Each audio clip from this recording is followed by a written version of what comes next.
Oremos, hermanos. Oremos antes.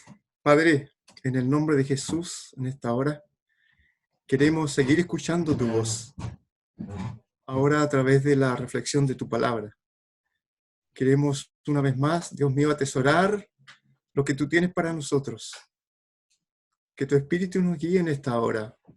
Y que, Señor, tu palabra recibida siempre, Dios mío, la pongamos por obra en nuestras vidas. Muchas gracias, Padre, en el nombre de Jesús. Amén. Voy a pedirle que abran sus Biblias, por favor, en el capítulo 16 del Evangelio de Mateo.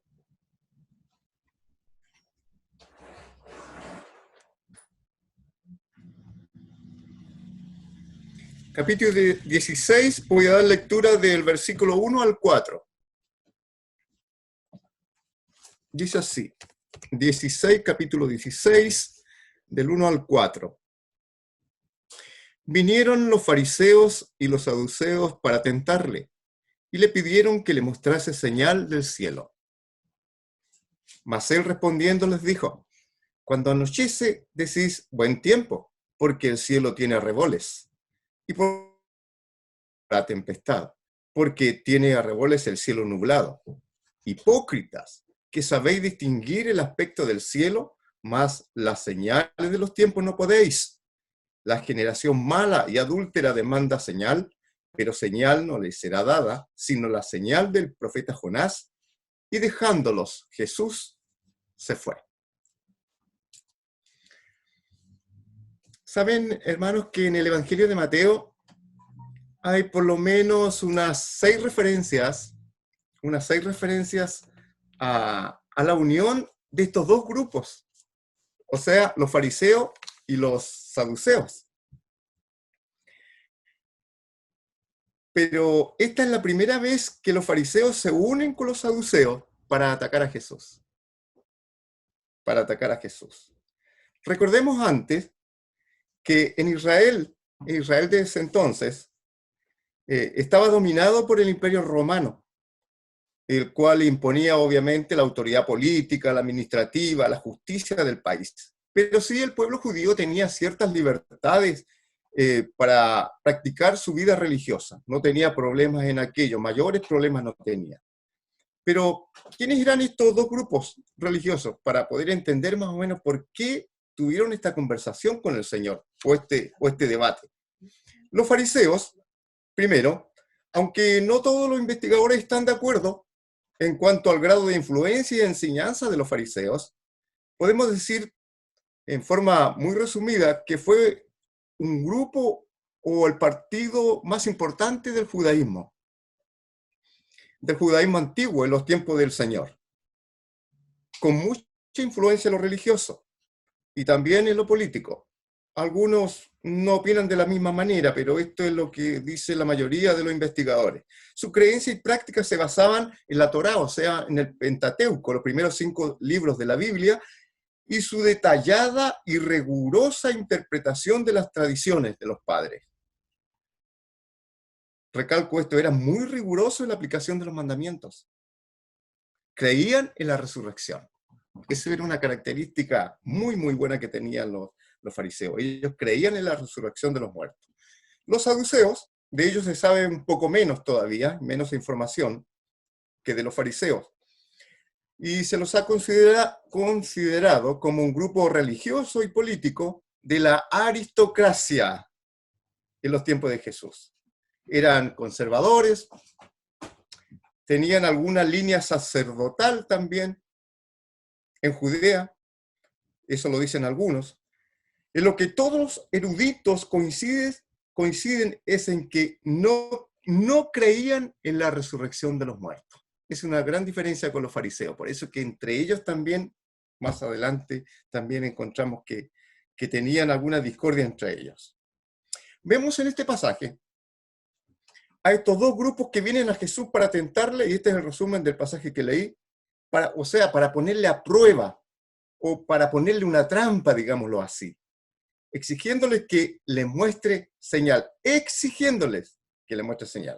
¿Por qué? ¿Por qué vinieron pidiéndole al Señor señal? Bueno, eran los grupos religiosos.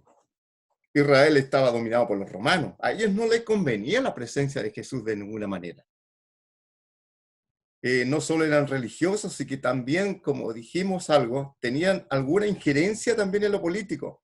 Entonces cuidaban sus puestos, temían que el pueblo vaya siguiendo a Jesús y ellos podían quedarse solos, podían perder su autoridad que tenían en el pueblo. No todos eran mal vistos por el pueblo.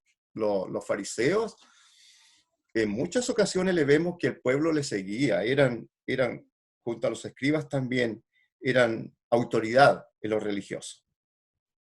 Muy bien. Ellos van a exigirle una señal al Señor. Y primero es necesario decir a qué es lo que puede ser una señal. ¿Qué señal le pedían? Señal del cielo, dice la palabra de Dios. También puede ser un milagro. La señal o el milagro es un indicio de la intervención divina de Dios que afecta el desarrollo natural de las cosas. O sea, es algo no, digamos, no común. Es Dios interviniendo en el mundo. Algo notable en los milagros de Jesucristo es su carácter humanitario. Podemos entender por qué el Señor le respondió de esta manera a estos dos grupos. Esto es lo contradictorio en estos religiosos en la época de Jesús, que siempre buscaron ver algo espectacular. Espectacular, ¿no les parece ya familiar en nuestros tiempos? La gente quiere ver quizá algo espectacular, pero no pudieron ver jamás en Cristo y no les interesó tampoco la intervención divina a través de los milagros de Jesús, que lo hubo y que hubieron varios y que están registrados en la palabra, los milagros humanitarios donde ayudó a la gente. Por ejemplo, alimentación de los 5.000, alimentación de los 4.000, sanidad de los enfermos. Entonces, mucha gente también a Jesús, y tenemos que decirlo, lo seguía, como decimos hoy día, por los panes y los peces. Nos acordamos, por ejemplo, el relato de los 10 leprosos, cuando el Señor sanó a 10 leprosos. ¿Y cuántos volvieron a adorarle o a seguirle? Uno solo. Los otros se conformaron con la sanidad externa, con la sanidad del cuerpo y nada más. Prefirieron entonces ellos una señal, preferían las señales del tiempo meteorológico antes que la señal de ayuda al prójimo. Señales de los tiempos, la señal esperada. Podemos preguntarnos con esta introducción, la gente de hoy día, en general, ¿esperará alguna señal del cielo como la pidieron así también los saduceos y los fariseos? Quizá. Podemos preguntarnos también, si hubiese grandes señales del cielo, ¿hará algún cambio en el corazón de la sociedad o de las personas? Estoy hablando en general, porque de hecho hay muchas excepciones y mucha gente hoy día está buscando a Dios también. Pero más gente hoy día está alejada de Dios todavía. ¿Espera alguna señal la gente? ¿Cuáles señales podrían ser? O podríamos preguntarnos también, ¿qué señales espera el creyente? ¿Podemos dar alguna señal nosotros los cristianos hoy día? Son preguntas que no podemos contestar aquí en este corto espacio, de ninguna manera. No podemos responder a todo. No podemos abordar extensamente todo esto, pero sí podemos decir con firmeza hoy día y enfatizar que el pueblo cristiano espera una señal venidera que nos da sustento a nosotros, que da sustento al cristianismo, que da sustento al creyente, que trae esperanza, que trae gozo, que trae alegría, que trae paz. ¿Qué podemos ver en este pasaje? ¿Qué puede enseñarnos? Lo primero es que Dios no satisface con señales a los duros de corazón que se oponen a Dios. Y no solamente lo vemos aquí en este pasaje, lo vemos en otros pasajes de la Biblia también, como por ejemplo cuando empezó su ministerio el Señor, y en su misma tierra, en Nazaret, no pudo hacer muchas señales porque la gente no le creyó. Y de ahí salió la palabra que nadie es profeta en su tierra. El mismo Señor lo dijo. Dios no satisface con señal, ponen a Él señales del tiempo. El Señor le critica que no saben leer las señales de los tiempos. Ellos sí sabían leer el clima. Hay estudios que ellos se instruían en eso y acertaban mucho, eran buenos meteorólogos, los fariseos y los saduceos. Ahora, cuando se habla de tiempo en la Biblia, hay en griego, el término tiempo tiene dos sentidos y se escribe uno, kairos, el cronos, de ahí viene el cronómetro, son los segundos, los años, es el tiempo que va pasando y que nos va poniendo más viejito también a nosotros. Y está el tiempo kairos, que es un tiempo especial, un tiempo cuando se refiere a los momentos muy especiales, decisivos, estratégicos, apropiados y oportunos, donde hay una actividad de Dios. Por ejemplo, el ministerio del Señor. Toda la obra que hizo en esos 3 años son tiempos kairos. Tiempo kairos. Entonces, Dios no satisface con señales a los duros de corazón que se oponen a Él. Por eso Dios no le dio señales a estas personas. Vemos también, sin ninguna duda, que Dios conoce el corazón humano. No le podemos engañar. Yo no sé si a veces inocentemente queremos engañar al Señor con lo que hacemos. Puede ser. Dios nos libre de aquello. Pero Dios conoce todas las intenciones de nuestro corazón. Nosotros, ni siquiera nosotros podemos conocer nuestro propio corazón, porque es engañoso, dice la palabra del Señor. Pero Dios sí. Por tanto, nosotros ante Dios tenemos que ir, arrodillarnos ante Él y derramarnos nosotros ante Él. Y cuando hemos cometido pecado, debemos pedir perdón y arrepentirnos y pedir perdón. También Dios nos ha dado señal. El Señor le dijo, señal no les será dada, sino la señal del profeta Jonás. Y se fue. Yo creo que a esa altura, hermano, los fariseos, los saduceos y los fariseos y sus discípulos propiamente tal, no entendieron nada. La señal del profeta Jonás, el pueblo sí conocía, y nosotros también conocemos la historia del profeta Jonás, que lo tragó un pez y que estuvo 3 días en el vientre del pez.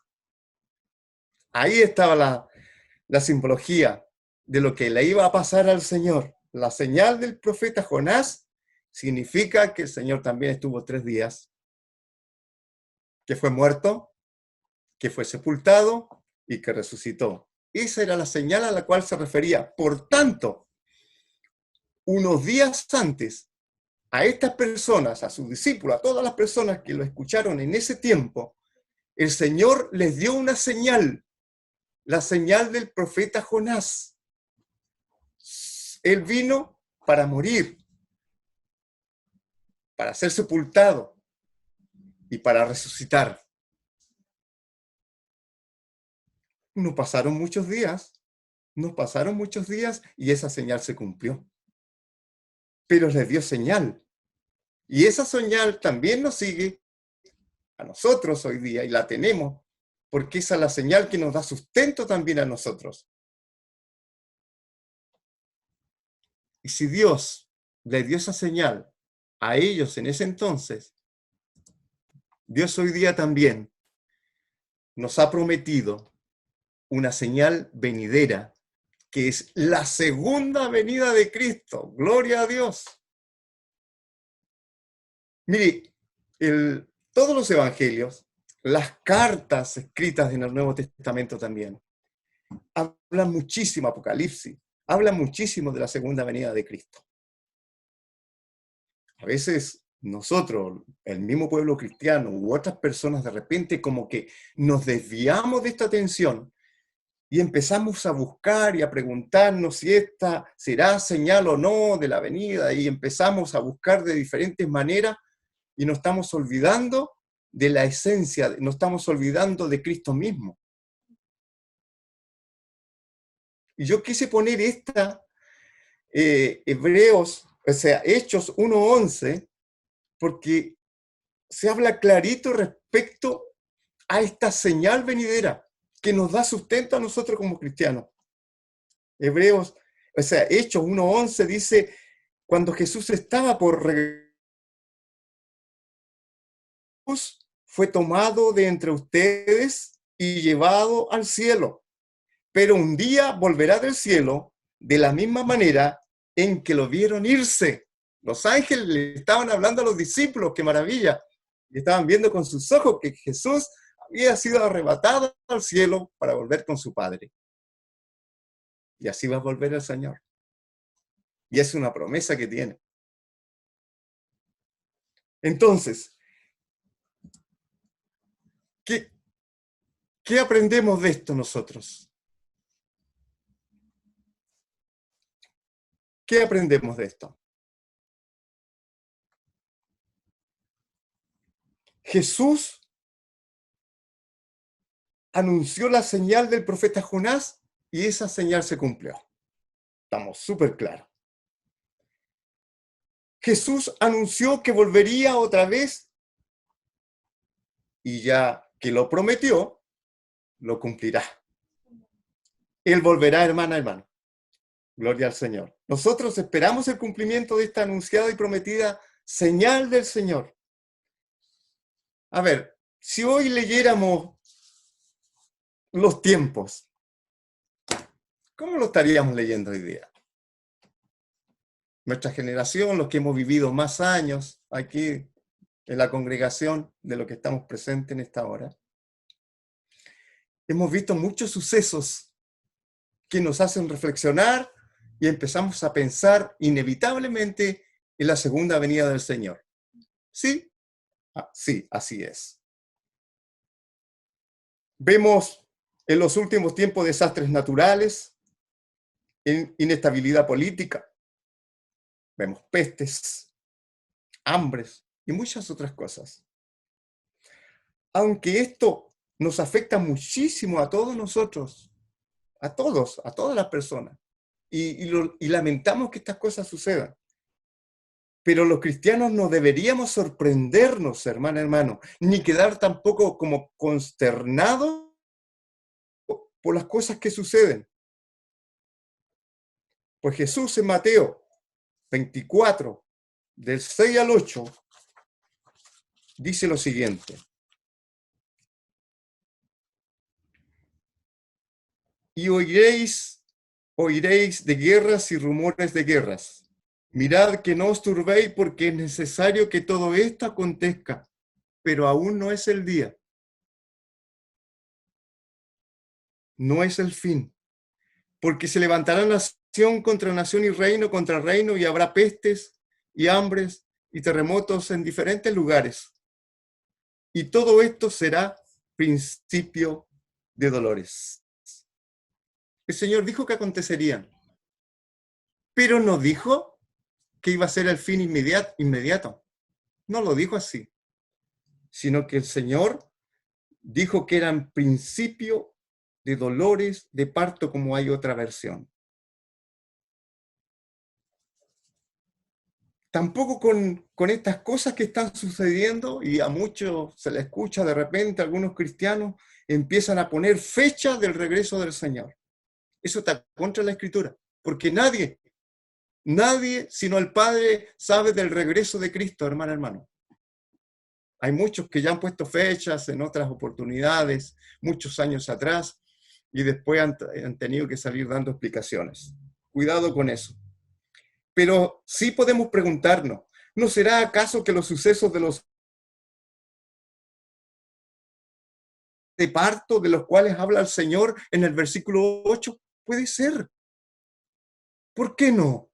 No podemos descartarlo tampoco. En general, como está nuestra sociedad, no tenemos claridad si llegasen a creer viendo algún tipo de señal hoy día. Realmente, en lo personal, como hemos visto y hemos sido prácticamente afectados por sucesos, por ejemplo, naturales en nuestro país, y el arrepentimiento de la gente, ¿lo ha visto usted así, digámoslo, como en masa? No se ha visto. Y es probable que algunos busquen señales hoy día también, así como los fariseos y los saduceos. El Señor sabe si nos enviará señales o no. Creo que una de las señales más importantes, sí, y esto lo reclaman las personas. Una de las señales más importantes que buscan las personas, en los creyentes, es que nuestro discurso como cristianos sea consecuente con nuestra vida, o sea, con quienes somos y cómo vivimos. Muchas personas buscan eso también. Y ya que el Evangelio no podemos imponerlo a la fuerza, entonces tiene que ser a través de la persuasión por la palabra de Dios y el Espíritu de Dios y por nuestro testimonio.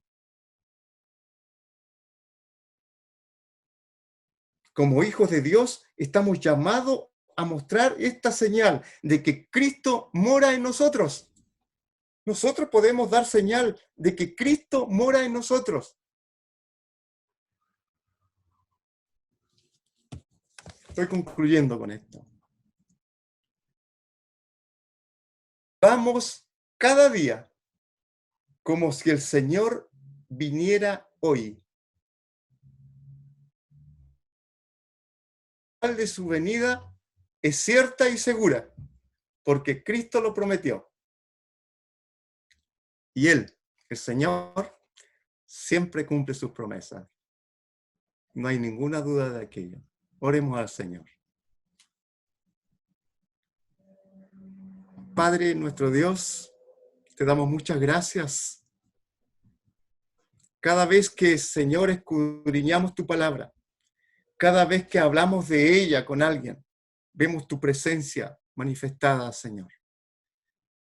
Queremos en este tiempo, Dios mío, de convulsión mundial, por los acontecimientos que nos afectan, queremos tener, Dios mío, claridad en cuanto a que, Señor, las señales de los tiempos seguirán cumpliendo plenamente como tú lo has establecido, como tú lo has decretado. Y nosotros esperamos que sea así, porque confiamos en ti. Queremos cada día, Señor, depositar nuestra confianza, tomarnos de tu mano y ser conducidos por ti. Padre, ayúdanos a mostrar esta señal en nuestras vidas de que Cristo mora en nosotros, a compartir con otros esta esperanza gloriosa de esta señal que tiene que acontecer porque tú lo prometiste. Hoy día, cuando todo el mundo ora por una vacuna contra el COVID-19, nosotros también oramos por aquello para que tú le des sabiduría a los hombres y a las mujeres de la ciencia para que encuentren una vacuna. Señor, da temor cuando las personas buscan estas cosas sin pedir dirección. Padre, y cuando construyen un mundo, cuando construyen una sociedad, Señor, sin Dios. Dios mío, en el nombre de Jesús, en esta hora queremos que cada uno de tus hijos, queremos pedirte, Señor, humildad. Queremos pedirte, Dios mío, que tú derrames en nosotros espíritu de paz, que derrames en nosotros, Señor, espíritu para poder predicar tu palabra de diferentes maneras, Señor. Este es un medio que está al alcance nuestro, la tecnología. Padre, muchas gracias. Gracias porque tú volverás. Y esta es la señal más gloriosa que nos espera a los que creamos, a los que creemos en tu nombre. En el nombre de Jesús. Amén. Por último, quiero nuevamente,